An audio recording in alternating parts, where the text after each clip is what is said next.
Hey guys, I'm Pete Richardson, part of the education team here at Splash. Now I talked a little bit last time about the actual event page creation and the 7 principles of design and how it relates to it. But realistically, when you're thinking about an event, there are so many other digital touch points that event marketers are forgetting about. On average, you're talking about 25 or even more. And when you're thinking about all those things, it can be really frustrating and almost intimidating, right? So what we did for you today is wrap up all those touch points into 3 digestible buckets. The first one I want to talk to you guys about is digital engagement. Now, a lot of people can nail that first invitation email that gets people to their actual event page itself, but there's a lot of other emails people are forgetting about. One in particular is the confirmation email. The confirmation message gives you an opportunity to engage with your audience and let your brand voice shine.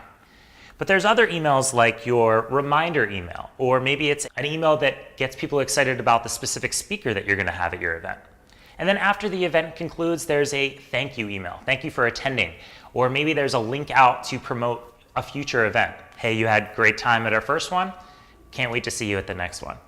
When thinking about emails, you could also convert your event page to a post-event stage. Now that post-event stage could include on it a beautiful thank you message for attending. It could include a photo gallery of the event's proceedings, and also maybe an opportunity to showcase a recorded video and some presentation content. Another form of digital engagement would be surveys. Now we always want to know how our event is performing, right? We have internal data for that, but we want to access the opinions of our attendees.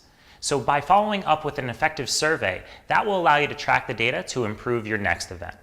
The second group of touch points that people tend to leave off the table is something that we call social promotion. Now, social promotion has a couple different items involved in it. It could be the actual thumbnail for your event itself. At Splash, we call that the event card. So the event card populates when you share that URL out to social media or you text that URL out to a friend. It's literally the image that populates to complement the link itself. So you want to make sure that's on brand. But that social promotion doesn't stop there. It could also include, maybe you're doing a 30-second promo story on your Instagram account, or maybe you're linking out to an interview or a live stream with a speaker that's going to be at the event to keep people excited. When creating your social promos, it's best to consider which format is most effective for that channel. Another set of touch points would be the on-site experience. Now let's run you through an example here. Let's say I'm an attendee. I'm going to be attending your event. The first thing I'm going to do is I'm going to walk in that door and I'm going to come to your check-in app. Well, I hope that that check-in app is going to be branded for the event and it's going to be really easy to fill out. Now, after you check in, usually you get printed a badge. Now, this badge doesn't have to be as simple as a "Hi, my name is whomever."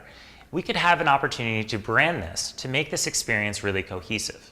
As the event continues, you could even utilize an app, like let's say a guest app. And maybe this guest app allows people to subscribe to certain sessions that they want to attend, chat with others, or even give live feedback.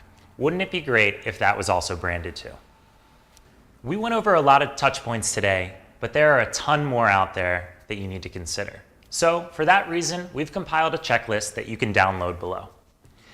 With that, that's it for this week. Thank you for joining us on Run of Show. We'll catch you next time.